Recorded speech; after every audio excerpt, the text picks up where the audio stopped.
नमस्कार दोस्तों, big news में आपका स्वागत है। मैं हूं आपका दोस्त अजय राय। क्या यूक्रेन में युद्ध शुरू करने के लिए रूस के राष्ट्रपति पुतिन किसी दबाव में थे? क्या पुतिन अपने ही देश के अंदर किसी विरोध में घिर गए थे? कोविड की वजह से आर्थिक मंदी से जूझ रहे रूस ने अचानक कैसे यूक्रेन पर हमला करने का जोखिम उठा लिया? वैसे सीधे तौर पर देखा जाए तो पुतिन यूक्रेन युद्ध के लिए अमेरिका और नाटो देशों को जिम्मेदार बता रहे हैं। लेकिन आपको बता दें दोस्तों कि रूस यूक्रेन युद्ध के पीछे मुख्य वजह अमेरिका नहीं बल्कि चीन है। जी हाँ, चौंक गए ना आप कहेंगे कि चीन और रूस तो दोस्त हैं और दोनों पश्चिमी देशों की दादागिरी के खिलाफ साथ में खड़े रहते हैं। लेकिन दोस्तों, ये सच्चाई का एक पहलू भर है। दरअसल हथियारों के बाजार में चीन की बढ़ती ताकत और अमेरिका की नज़र में चीन का बढ़ता दबदबा, ये दो ऐसे कारण हैं जिनकी वजह से पुतिन पिछले 5 सालों से काफ़ी दबाव में चल रहे हैं। रूस के हथियारों की घटती मांग और एशिया के कॉन्फ्लिक्ट जोन में चीन के हथियारों की बढ़ती मांग, ये दो अन्य ऐसी वजहें हैं जिसने रूस के राष्ट्रपति पुतिन की रातों की नींद हराम कर दी है। जरा स्वीडन की शोध संस्था सिप्री की ताज़ा रिपोर्ट देख लीजिए, जो साल 2021 में प्रकाशित हुई थी। इसमें बताया गया था कि अमेरिकी हथियार निर्माता कंपनियों ने 2019 में विश्व के भीतर 61% हथियारों की आपूर्ति दी थी, जबकि चीन ने 15.7% हथियारों की बिक्री की। रिपोर्ट में यह भी बताया गया था कि हथियार निर्माताओं में अमेरिका की 5 और चीन की 4 कंपनियां शीर्ष 10 स्थान पर आ चुकी हैं।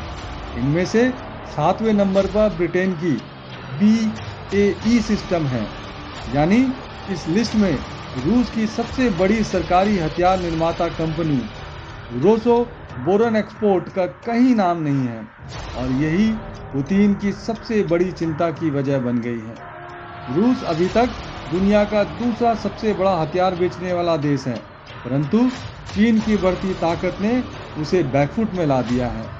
वहीं एशिया के कॉन्फ्लिक्ट देशों जैसे Pakistan, north Korea, UAE, Saudi Arabia और ईरान इत्यादि देशों में चीन के हथियारों की मांग बढ़ गई है, और चीन लगातार इन देशों के साथ अपने हथियारों की बिक्री बढ़ाता जा रहा है।